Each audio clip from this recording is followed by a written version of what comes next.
answers. Well, we're waiting.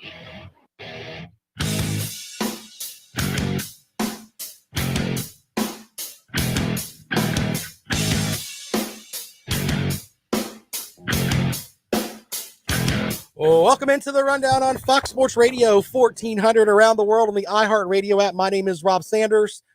Thanks for joining us today on the show. It is it's the Tuesday edition, ladies and gentlemen, and we're getting closer and closer to college football season, which I know people are like, man, Rob talks college football every day. Well, I've seen to find some cool stuff, and I truly believe that the off-season aspect of college football, it just doesn't quite end. I mean, it almost seems like you have something every day that you can talk about college football with. So I'm trying to bring you all of that we can on the show. Today, we'll start with one of the big stories. Of course, if you follow my blog page at foxsportsradio1400.com, you'd have noticed this earlier today. Game times have been set for some of the big early matchups, including Alabama and Miami. They kick off at 3:30 on September the 4th. And then on September the 5th, you've got Notre Dame and Florida State, a 7:30 kickoff. And then on Labor Day, Louisville and Ole Miss, they kick off at 8 o'clock. And, of course, the big matchup with Georgia and Clemson. They will play at 7:30 at Bank of America Stadium in Charlotte. You know, Clemson's all-time record there is 7-1. Not that that means anything. It's just interesting that that's a lot of that's got to do with the ACC championship game, but still, Clemson's 7-1 in that building. We'll see how that rolls around there. But the matchup between Clemson and Georgia, a 7:30 kickoff on September the 4th. And, of course, you get Alabama and Miami right before then. You talk about, like, the idea of, hey, this is going to be, one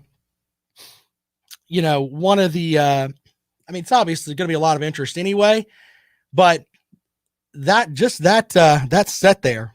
3:30 and 7:30, two big kickoffs there that are ACC-SEC matchups. And, of course, the next day with Notre Dame and Florida State and Louisville and Ole Miss the following day. So, yeah, good stuff there. We shall see how that game builds as we're almost at the point of what Coach Spurrier used to call talking season.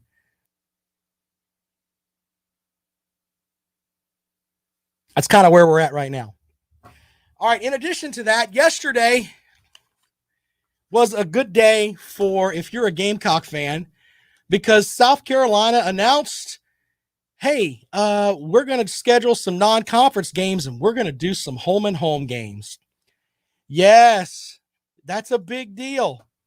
Remember we've talked about that only cowards, because that's what you are, if you don't schedule Power 5 opponents.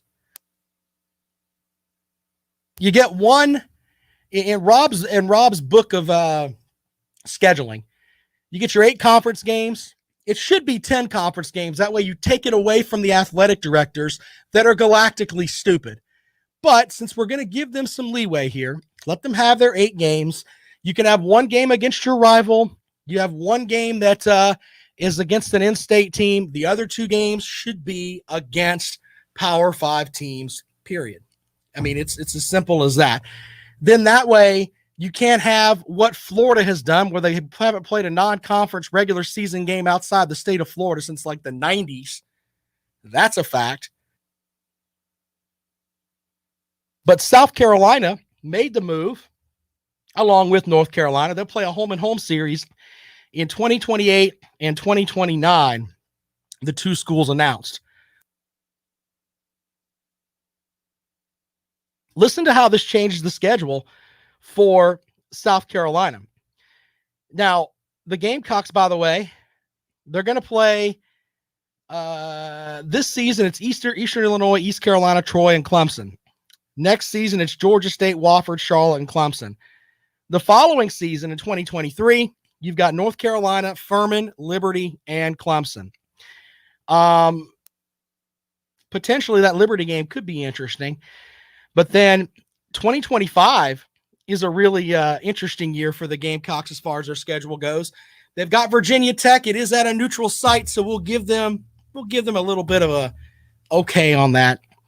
They got Appalachian State, Clemson, and Coastal Carolina. I guarantee you, when we're doing this show in 2025, there are going to be people that are talking about, man, that is the toughest non-conference schedule in the history of South Carolina right there. And it's kind of hard to argue with them. Now, of course, things can change in a 5-year stretch. But South Carolina does a good job, in my opinion, especially when you look a little bit further ahead. 2028 and 2029, you've got North Carolina and Clemson. 2030, you've got NC State and Clemson, along with NC State and Clemson in 2031. That is a big deal because, you're playing these teams in North Carolina and you have the capability to go up there and use that as a recruiting tool. Go into North Carolina and win there. See how that helps out on the recruiting front. That's a big deal. Big deal. So, yeah, there's that. So we'll talk about that in a moment. Jerome, talking over online, which you can watch on the Fox Sports Radio 1400 page, he mentioned the next story that I've got up here. Founders Park will be at full capacity for the home series finale against Tennessee. It's almost like great news across the board for South Carolina. So here you go. Yes. Big deal. Big deal. And I still laugh, though, because capacity will continue to be limited for tonight's game against Appalachian State. But everything's going to be opened up. Open up the doors, ladies and gentlemen. Open it up on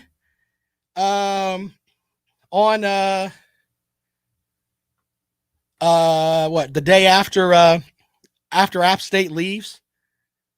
So there you go with that. Let's just say COVID leaves town tonight, according to Gamecock Athletics, because we'll still have that setup tonight. We'll still have that setup, the same setup you've had at Founders Park all night. Yeah, but don't worry. Once they leave tonight and number 4 Tennessee comes in, open the doors, ladies and gentlemen. Here's my thing. And this is the statement from Ray Tanner. In working with our medical task force, they've advised our department that it's not necessary to cut back on stadium attendance at this weekend's baseball series. We look forward to having Founders Park full of Gamecock fans for this important SEC series. Ladies and gentlemen, the crazy part about that, still, it's like, and I'm someone that believes in the coronavirus. I think it's an absolute reality. It's something that can affect us all. Has affected us all. Someone that had COVID. But if your medical experts say, hey, we could do it starting Thursday, what the hell is the difference if you go out tonight and pack the stadium for App State? What a mess. LSU fans online says, I was hoping LSU UCLA would play at a different time than Clemson, Georgia. Well, you've got to get your setup right, man. Look, one of the reasons that I do our best Gamecock coverage here at WVOC is because, which our sister station across the hall, is because Christopher Thompson, who knows a heck of a lot more about sports than I'll ever dream of, he has to go down to South Carolina and sit in the press box and wear his nice button-down shirt and his slacks and everything else. And he looks like he's when he is an actual journalist. Okay? So Toph has to go down there and do that. So he can report on the game back to us. Me, I get to wear shorts and a t-shirt and flip-flops, and I get to sit in our studio across the hall with, 5 different TVs. And if that's not enough, I can pull up stuff on my phone and the computers that are in there too. I can watch every game and not have to leave the studio here. That, my friends, is why I do that. It's nice and quiet. It's a soundproof room, so I can yell as loud as I want. If I see something that's stupid, it's the greatest thing ever.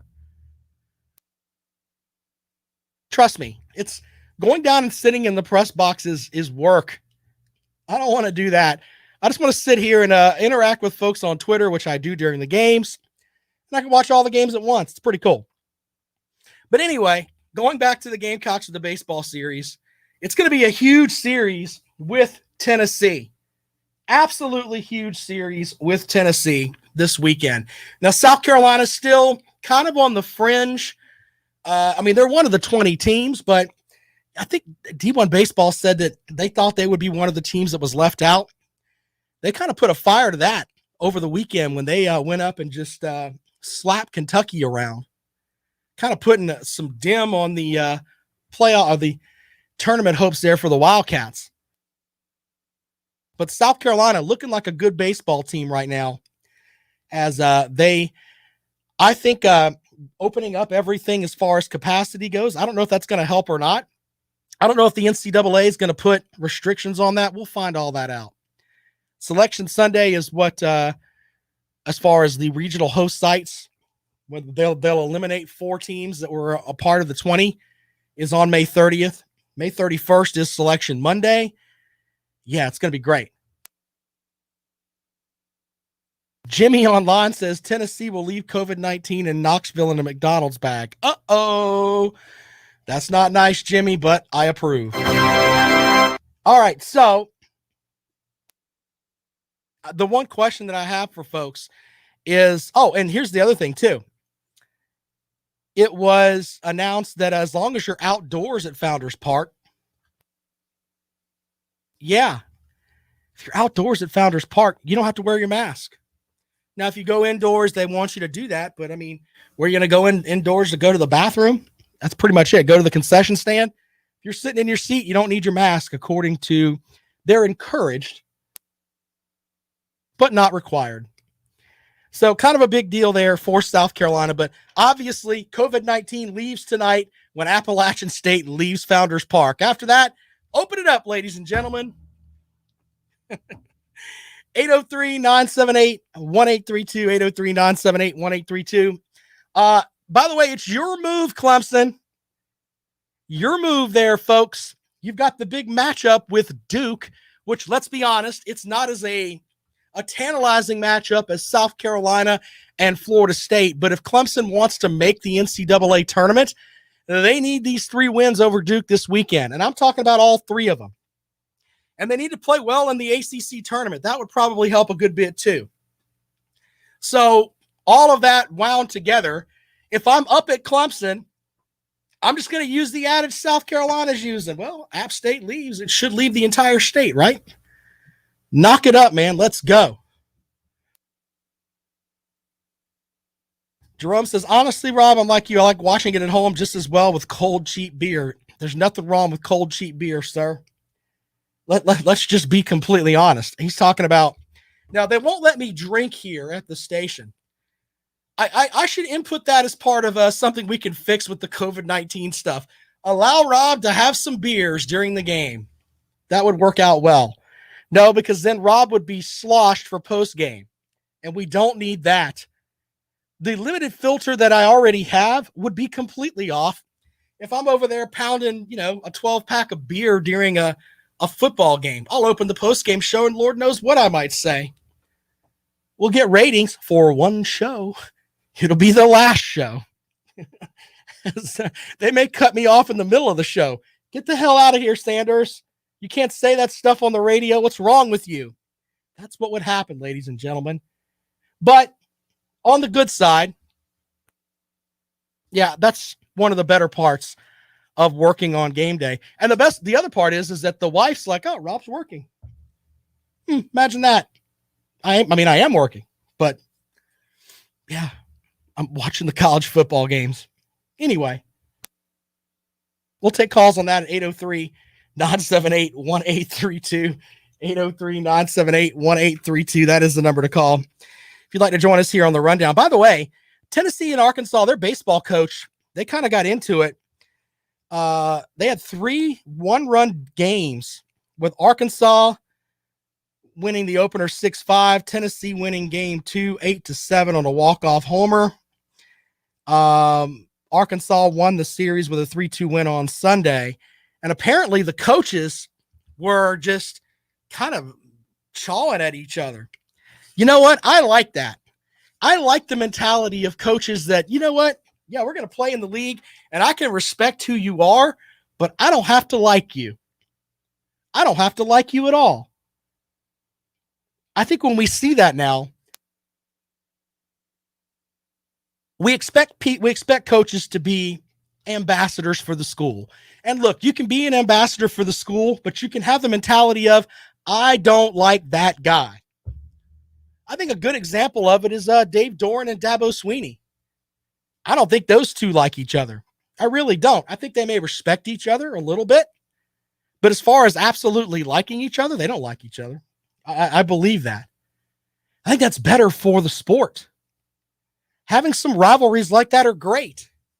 Now, I know people are going to tell me, Rob, but then you have to have the whole sportsmanship thing going, man. Yeah, okay. The idea of sportsmanship is great, but in reality, there are millions and millions of dollars for these coaches if they don't do what they're supposed to do. It could cost them that much. So if you're going to try to do something to, I don't know, run the score up on me, do something silly where it makes my program look bad, I don't have to like you. In fact, you're affecting my ability to take care of my program and in the end, my family. So you know what? I don't have to like you at all. If you're like one of the absolute best, you're going to have haters anyway. Everybody respects Nick Saban, but deep down, people hate him. Why? Because he wins. He wins a lot. And he doesn't care if he beats you 55-10.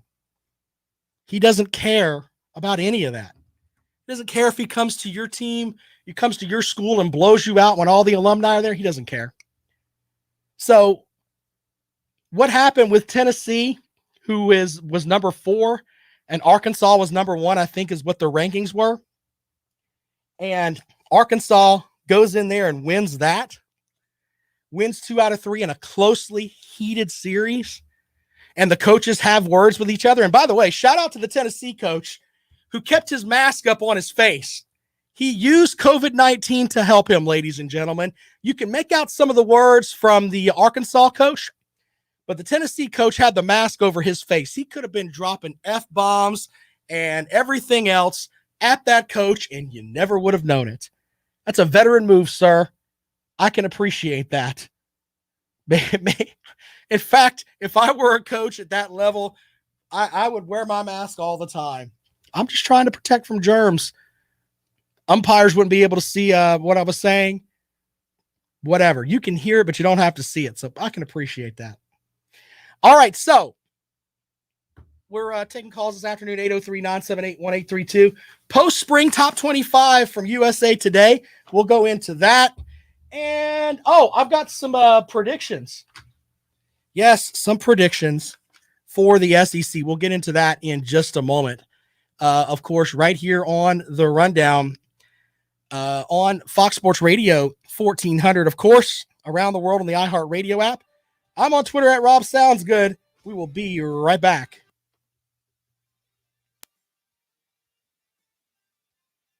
Yo, SEC dog, I can find out for you. Hold on a second. I think I have that in my notes, bud. That's a good question. Thank you for that. Hold on. Let me look through my notes really quick here.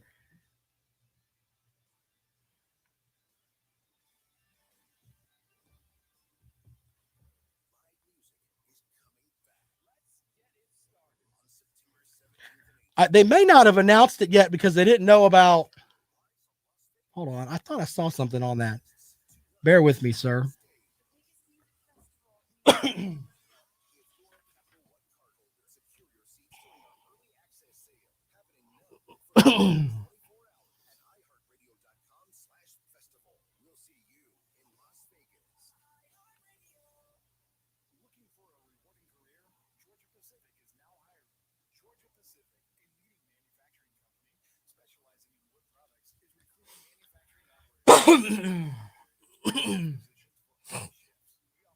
It's good to be employed there, Brock.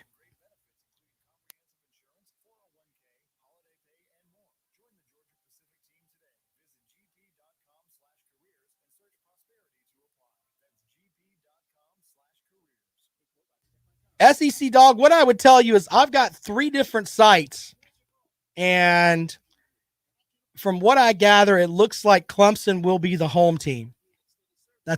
They'll be considered the home team. But if you're buying your tickets online, they'll tell you exactly where you can. It'll have on the seating chart there, and it'll show you what side that they're on. So does that help you? I think a lot of it had to do with seeing if they were going to be full capacity or not, to be honest with you. But I think if I were to guess by the three people that I trust, I would say that Clemson is going to be the home team.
You don't believe that, Tom. The only people, literally, and it's so frustrating.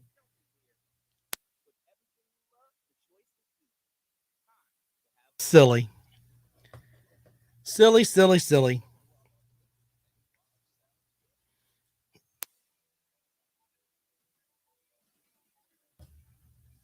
Welcome back to the rundown on Fox Sports Radio 1400 around the world on the iHeart Radio app. My name is Rob Sanders. I've got some interesting predictions that were up on some blog that I read the other day for some SEC teams, and I thought I'd throw some of them out there with you and tell you whether or not I'm buying and selling on some of these. The first one is Ole Miss will pick off a big boy in 2021. You know, their offense last year, 39 points a game, almost 7 yards a carry.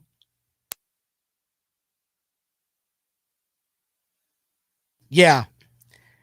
I think that the idea that they could pick off one of the, I guess, I mean, Alabama, LSU, or Texas A&M, could they pick off one of them?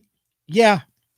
They got to go to Alabama. They get LSU and they get Texas A&M at home. All three of those games are going to define their season. So I guess I'm buying that. Now, I'm not saying they're going to beat Alabama, but interesting with the other two. I think they beat Auburn as well. So that's kind of one of the bold things that are out there. Connor Bazelak becomes a top 5 quarterback in the SEC. Completely buying. Look, in the SEC right now, you've got two major known commodities as far as quarterbacks in JT Daniels and Matt Corral at Ole Miss. Now, there's going to be the folks that are going to say, hey, it's JT Daniels. He's going to win out the whole 9 yards. But Matt Corral's in a different system with a better offensive mind on the staff that's going to put him into situations where he can put up more numbers. I mean, let's be honest. The Georgia Bulldog offense is kind of okay. We know what we're going to get with Ole Miss. They're going to put up 38, 39 points a game. Matt Corral is going to be back there picking folks apart. But Bazelak is a guy that led Mizzou to a 5-3 mark. And I think that he's going to be the guy that people are going to be talking about towards the end of the season. Now, you're going to be overshadowed by those other two. Tom says, don't forget Elite 11 Bo Nix. Tom, with that. Oh, my goodness. Look, Matt Corral, JT Daniels are going to be the best. Connor Bazelak will finish in the top 5 as far as quarterbacks in the SEC. I don't think it's that far-fetched at all. And he's up there with Coach Drinkowitz, who has put together good offenses all over the place. So I think the cool part about him, he played a triple option in high school, but he can throw the ball. Almost 68% completion percentage. He's definitely on top up there. All right, so I'm buying that. The other one, Chris Rodriguez Jr. will top the SEC in rushing. Now, for those of you who don't know, Chris Rodriguez is like the RB1 for Kentucky. Despite missing 2 games, finished 5th in the conference last season with 785 yards, averaging about 6.5 per carry, which ranked best among all SEC starting tailbacks as far as yards per carry. 11 touchdowns. By the season's end, he graded out as the number 2 football tailback in all of college football per Pro Football Focus. Well, here's the thing with that. There are other running backs in the SEC that are better than he is, including from right here in Columbia with Kevin Harris. Not to mention Isaiah Spiller with Texas A&M. You've got Marshawn Lloyd, who we don't really know how great he's going to be yet because he hasn't played, but he has potential to be an awesome running back. I'm not saying he's going to be on line with Rodriguez there, but I'm just saying it's going to be pretty good. So with that, I don't think he's going to be the best rusher in the SEC. And one of the final bold predictions here, Tennessee will finish with a top 7 SEC offense for just the second time in 9 seasons. You know, that's basically finishing in the top half of the SEC. I don't know if I'm buying that with Tennessee.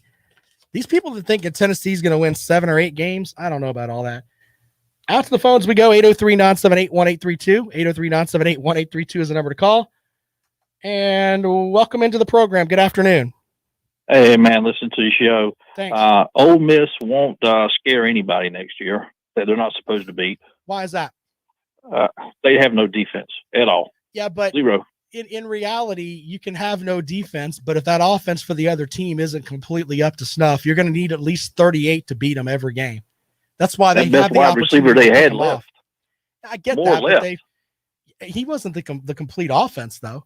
Well, he was running the ball and catching it. And against South Carolina. Against that game. You're completely fair with all that, but I just think with Matt Corral and with what Lane Kiffin can do, he can turn a lot of lemons into lemonade with that offense. I don't think Ole Miss is going to have a problem scoring at all. And I think Alabama had the best quarterback in the SEC next year. With Bryce Young? I don't even think it'll be close. So you like him better than JT Daniels, better than Matt Corral? Daniels I don't know how JT Daniels got this. He's so great. He had a half a year and he tore his knee up. Then the school he played for didn't want him to come back for them. That's a fair statement. So they say, go ahead and go. We'll take this true freshman over you. I mean, he had a couple of games next year, and plus he's got Kirby Smart as his coach. I think that is a huge. And Kirby Smart every year gets the top talent in this country, but he cannot coach it. You know, that's a very valid point. In the last 5 seasons, the Georgia recruiting classes average out to number 3 overall in the country. And, you know, if you listen to Georgia fans, they'll run their mouth about, you know, Dabo Swinney couldn't hold his gym bag up there as far as with Kirby Smart. In the past 5 seasons, Dabo Swinney's taken lesser talent and won 2 national titles. And that just hurts the Georgia fans to death. But, you know, Georgia I don't know. Kirby Smart, I think, is into everything. He wants to be involved in every aspect of it, and he doesn't want to. That's the way he wants to coach. I completely agree with you on that. And Kevin Harris, I don't think he gets 1,000 yards this year. You know, that's definitely possible simply because of the fact that I don't think the Gamecock receiving corps has anyone that is going to make you cover them, to be honest with you. And you've got Marshawn Lloyd back there. He's going to take carries away from him. He's going to take some carries away from him. Last year they had the Valentine kid, but he didn't get near the carries that I think Marshawn Lloyd is going to get. That's a very good I point, think man. Lloyd's going to give them a lot more, and probably some at the backfield too, catching the ball too. I wonder if they'll flank him out a little bit and have him catch some passes. Wouldn't be that far fetched, you know? No, it's Considering not. the fact that if you could put him on one side as an athlete and then have to carry on Joyner on the other side, maybe that'll give you some matchups right up there up close where they could possibly use some speed to get some catches there. That wouldn't be too far-fetched. That's what Jacksonville is trying to do with Travis Etienne, I believe. Trying to get both those guys on the field at the same time. Yeah, that's a good point, man. All right, thank you, bud. Appreciate it, man. Thanks for calling the show. You're welcome to call the show at 803-978-1832, 803-978-1832. You know, what he said about George is correct. Until they can break that funk of, getting the job done with Kirby Smart, people are going to mock Kirby Smart. And it's a very fair thing to do. All that talent, no championships. And, of course, they play in the SEC, Rob. It's so much harder. You play in the SEC East, man. Your talent level is light years ahead of everybody else. The only game you have really on your schedule that's tough, generally, from the East is Florida. Just saying. You can't get up for that one game in the SEC championship every year. Got Kirby Smart almost in tears. Ask Alabama who they think should be in the playoff. Go over there and ask them. Here's a thought, man. Why don't you beat them, and then Alabama can take their butts home? That's what should happen. Anyway, we'll take more calls at 803-978-1832, 803-978-1832. More of the rundown we come back right here on Fox Sports Radio 1400.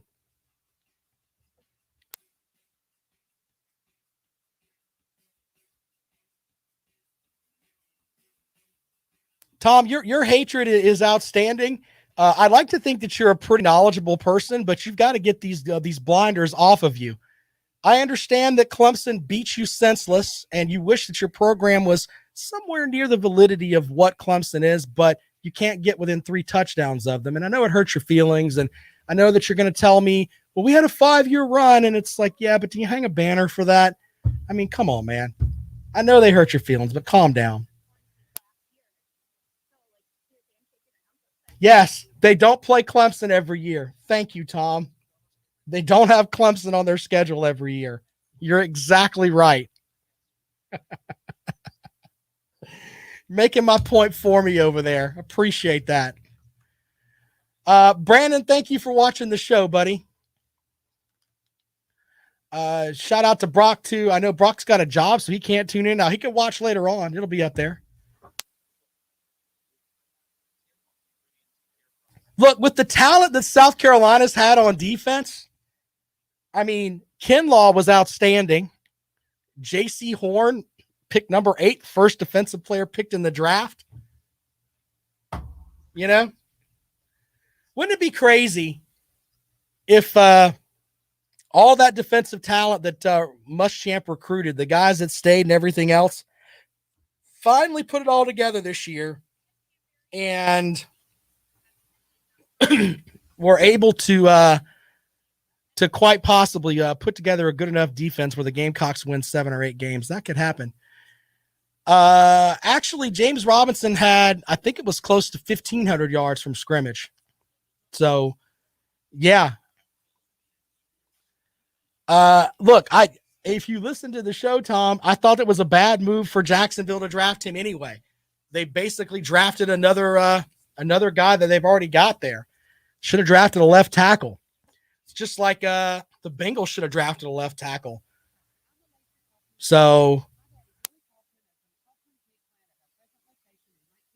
I don't think he should have been drafted there at all. But then again, Urban Meyer likes to pick matchups and make matchup problems. So if you put both of them on the field, maybe that'll work out. I don't know.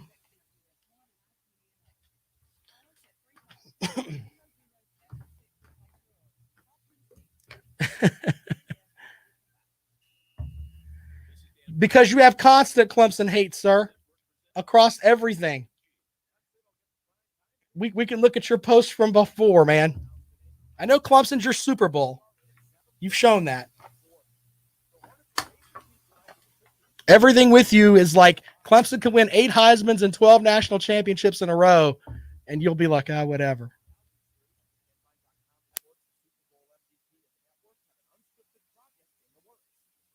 Where's my other notes? Oh, here they are.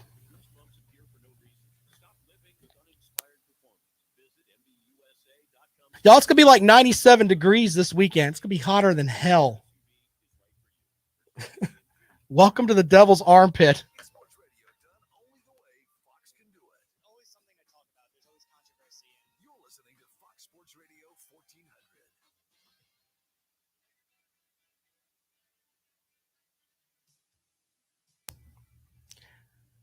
Welcome back to the Rundown on Fox Sports Radio 1400. Around the world on the iHeartRadio app. I'm Rob Sanders. Thanks for joining us today. Follow me on Twitter at RobSoundsGood.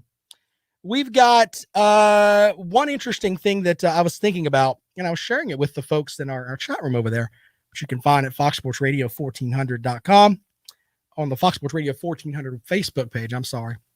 Anyway, according to ESPN's FPI, they've got South Carolina as a 22% chance to reach 6 wins in Shane Beamer's first season as a head coach.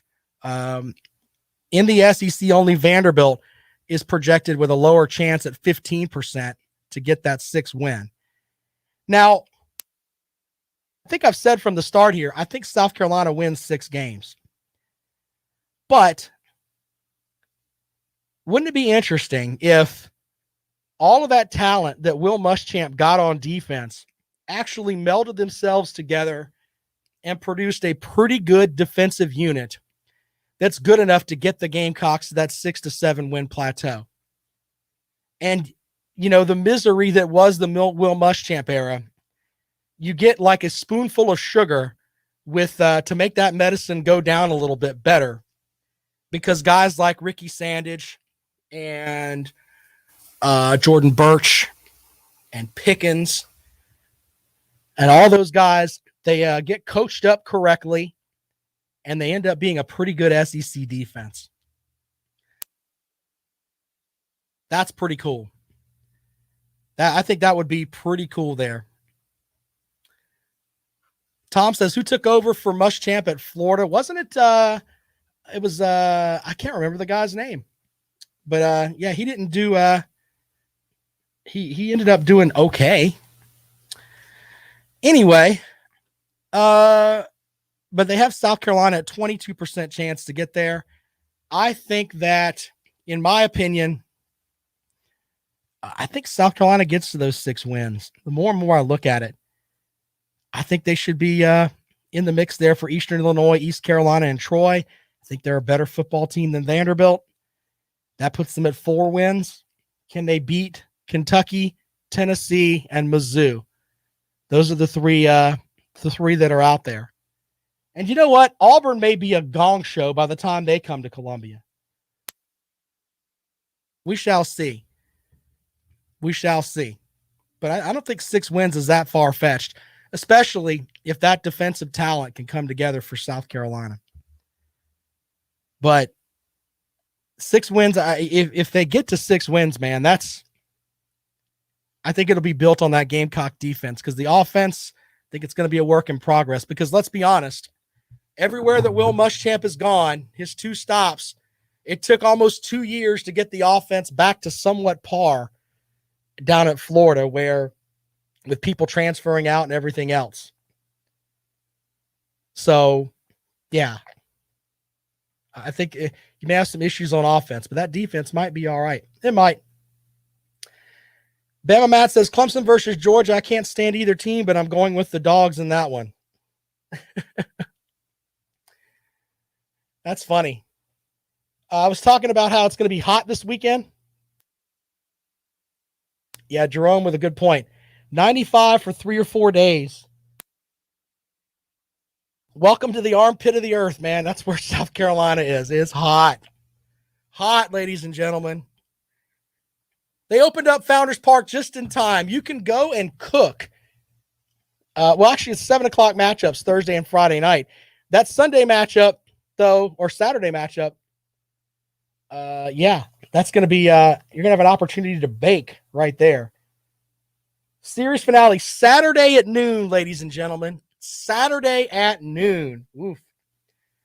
Tom with a good point online. Ingenbare gets double-digit sacks. Yeah, I think that can happen. There's talent with this football team. A lot of it's on the defensive side of the ball, though. It's going to frustrate folks because you're going to ask yourself at the, 6-game point of the season where the Gamecocks are looking at it, and it's like, you know what? If we had just a little bit more protection for the offensive line or for the quarterbacks, and if we had just another playmaker on that side of the ball, we might be all right. Just saying.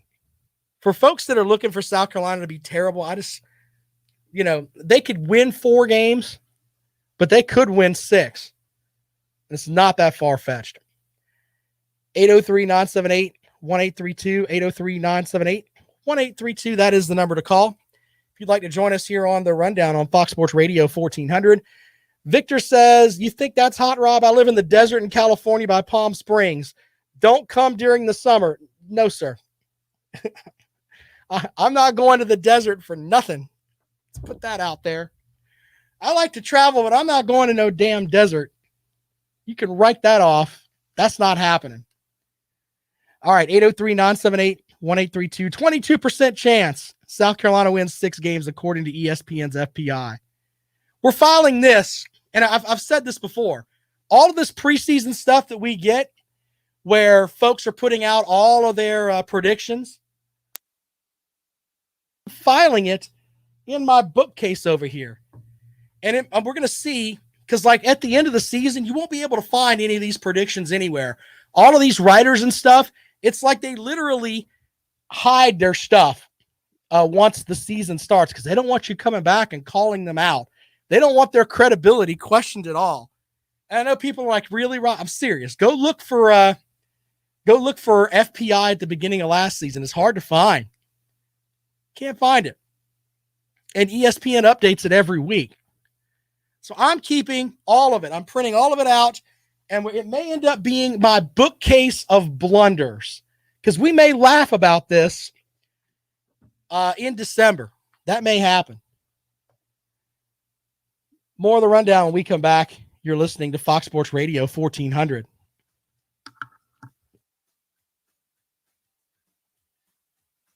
Yeah, that's like I'd be worried about my car getting sandblasted. That would be bad. Yeah, that's going to be kind of cool.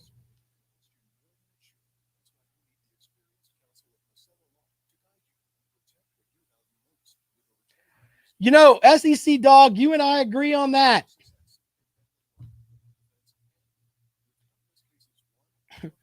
I think he's a good hire.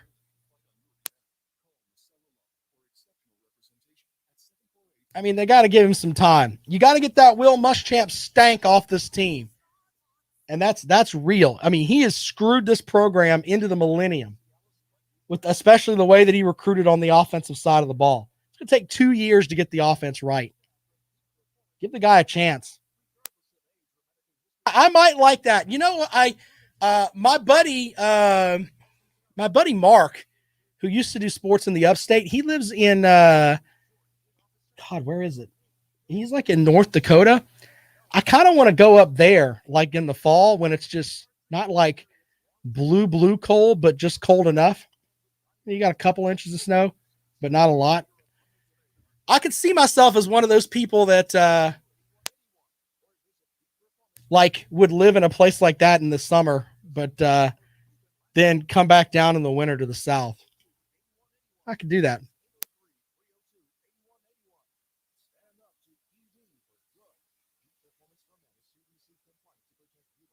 Hey, you guys are awesome over there, man. Appreciate you checking out the show. If you could click the like button over there on YouTube, that would help out the YouTube channel. Thank you very much. Hey, you just got to give him some time, man. Give the man some time. My goodness.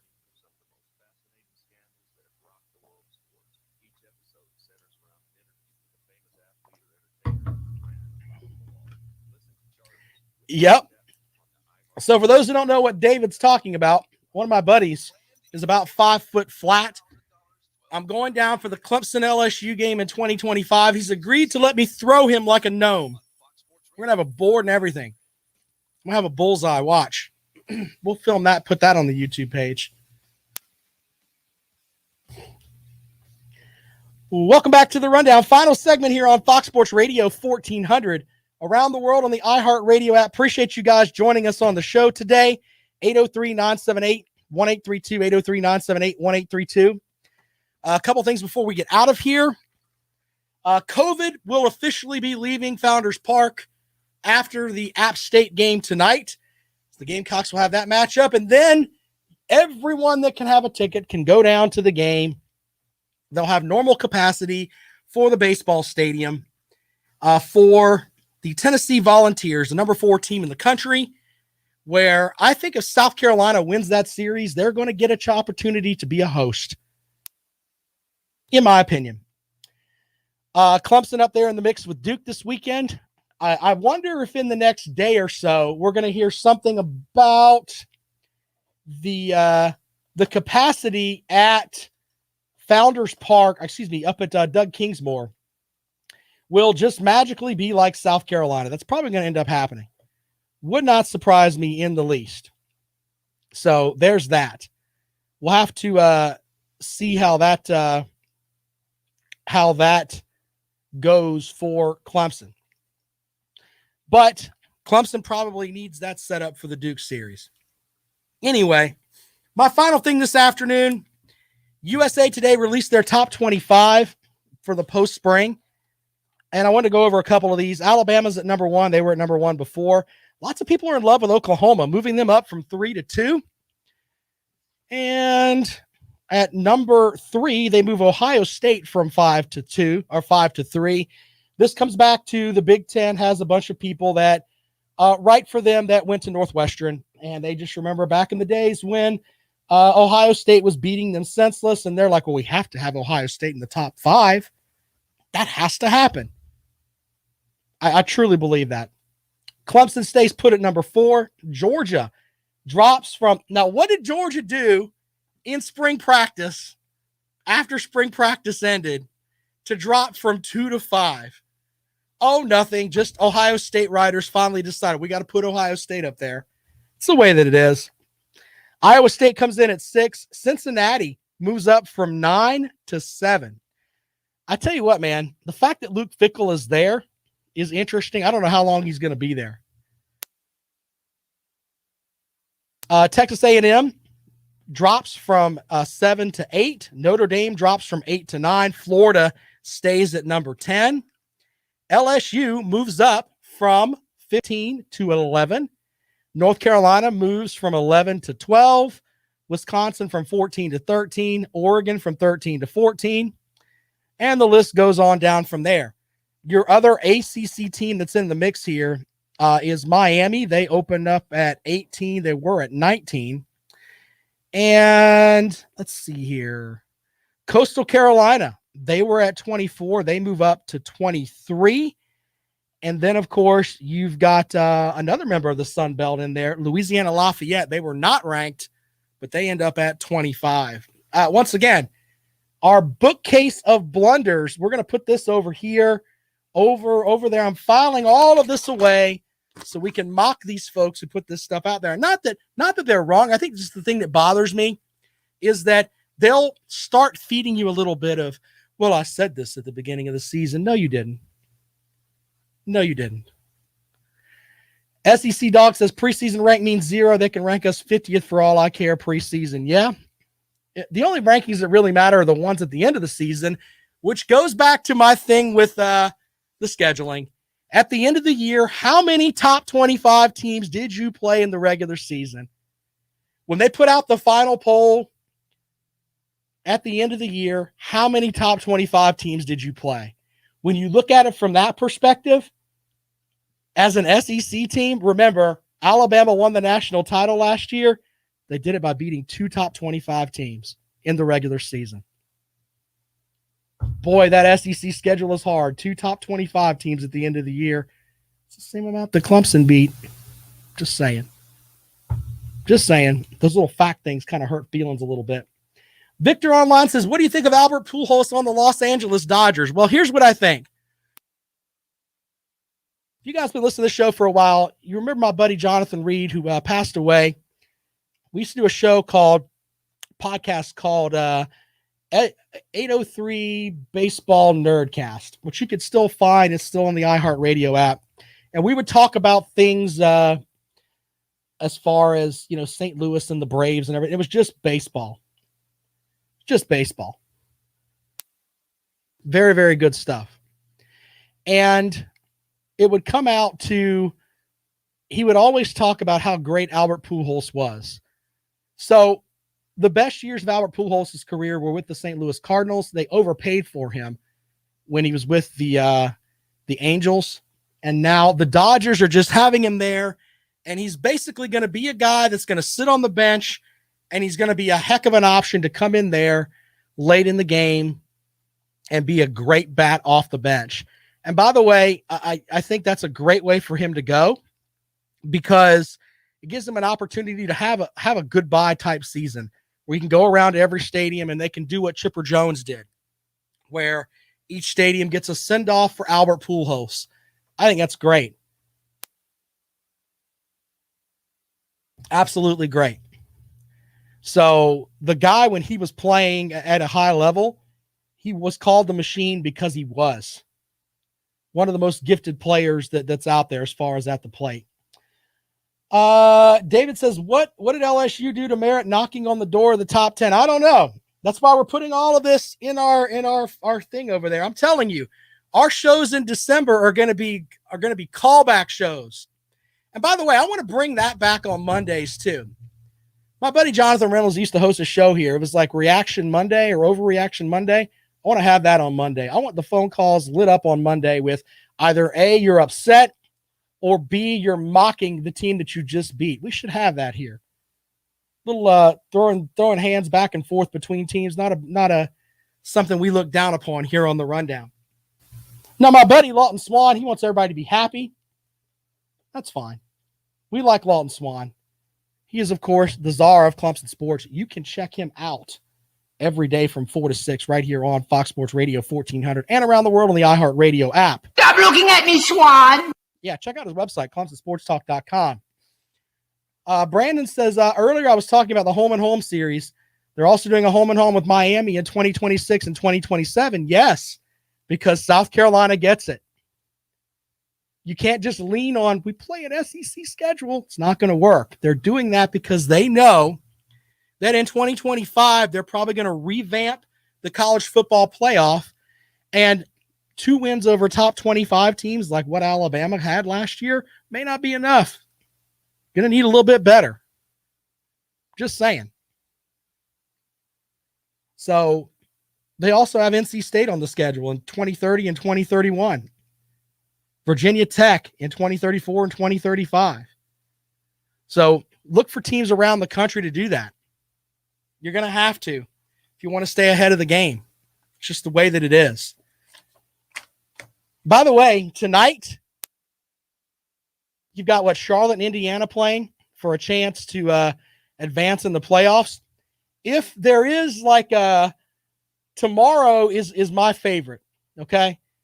The Lakers, Colin Cowherd comes on before I do, and he was talking about how he likes the Lakers as the team to beat in the West. They're playing in the play-in game, Colin. I know you're out there in Los Angeles or wherever you are. The Lakers have injury problems, and they're prima donnas, and they're not going to beat my Phoenix Suns. I can say that as a fan. But they may not. They may lose to Steph Curry tomorrow night. There you go with that. I love this play-in stuff, man. A team like Charlotte that's lost like 5 out of their last 7 could make their way into the playoffs as a 10th seed. If they can win tonight at Indiana, tip-off for that game is at 6:30. Looking forward to that. This is the time of the year where I know people are like, I don't like the NBA, but yes, you do. You like it in the playoffs because they play like they're on fire. Be sure to check out that tonight. 6:30 is tip-off time for that. All right, my name is Rob Sanders. Podcast this show will be up at about 5 o'clock. You can also watch the show on the Fox Sports Radio 1400 Facebook page. Blog page is up at foxsportsradio1400.com. I will be back at it tomorrow right here on Fox Sports Radio 1400.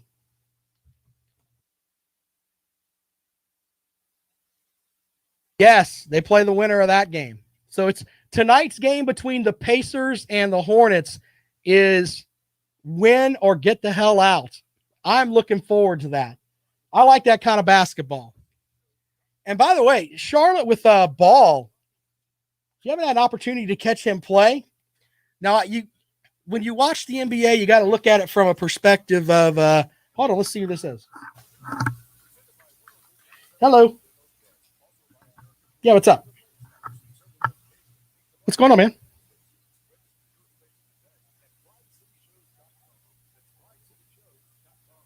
Hold on one second, buddy. Hold on one second. All right, guys, I'll see you guys later on.